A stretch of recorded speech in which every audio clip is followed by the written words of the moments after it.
مرنے سے ایک دن قبل میری فون پر بات ہوئی تھی. اس کو میں کہتا تھا کہ کان پر کیوں گئے.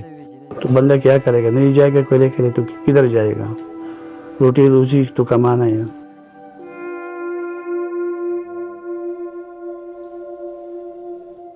شانگلہ کے گاؤں پیر آباد میں سنیچر کے روز 28 میتیں لائی گئیں. جمعرات کو بلوچستان کے علاقے سورینج میں کوئلے کی کان میں حادثے میں ہلاک ہونے والے 34 افراد میں سے 28 کا تعلق اسی گاؤں سے ہے. مرنے والوں میں زیادہ تر نوجوان شامل ہیں. سفیان نے ابھی میٹرک کا امتحان دیا تھا اور وہ کالج میں داخلے کے لیے پیسے جمع کر رہے تھے.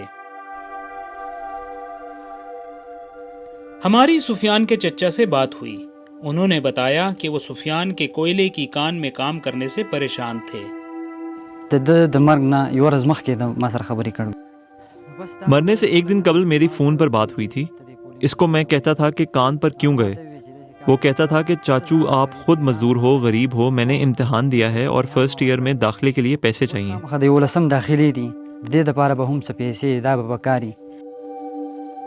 اس علاقے کے تقریباً ہر گھر سے ایک یا ایک سے زیادہ لوگ کوئلے کی کان میں کام کرتے ہیں. اس گاؤں سے فرمان الدین کے گھر سے 4 جنازے اٹھے. اس سارے سے میرے ایک 2 بھائی تھے, ایک کزن تھا, ایک بھتیجا تھا. آدمی اپنی گریبان میں جان کے نا تو پتہ چل جائے گا کہ کس طرح ایک حادثات ہوتے ہیں, احساسات ہوتے ہیں بندے کے. بڑی اذیت ہے, بہت تکلیف ہے, لیکن برداشت کر کے کیا کریں. لواحقین کا گلہ ہے کہ انہیں اپنے پیاروں کی لاشیں مسخ حالت میں ملیں, جس کی وجہ سے وہ ان کا آخری دیدار نہیں کر سکے. سفیان کی ماں کو ہم نے اس کا آخری دیدار نہیں کروایا. اس کو ہم قبر پر لے گئے تو وہ بے ہوش ہو گئی. میں نے انہیں بتایا کہ لاش لائے تھے مگر دیکھنے کے قابل نہیں تھی. قبر کو دیکھ کر وہ بے ہوش ہو گئیں. پھر ہم ان کو چرپائی پر گھر لائے.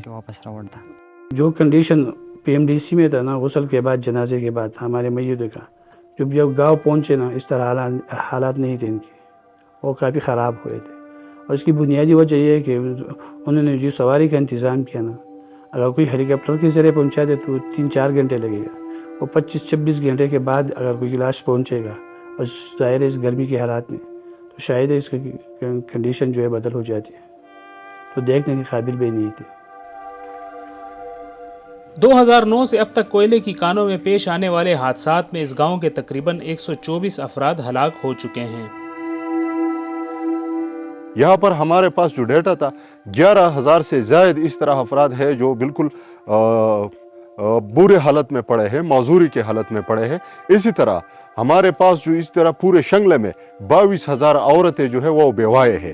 اس طرح 30,000 سے زائد بچے جو ہے وہ یتیم ہیں, مگر کوئی اس کا پرسانی حال نہیں ہے.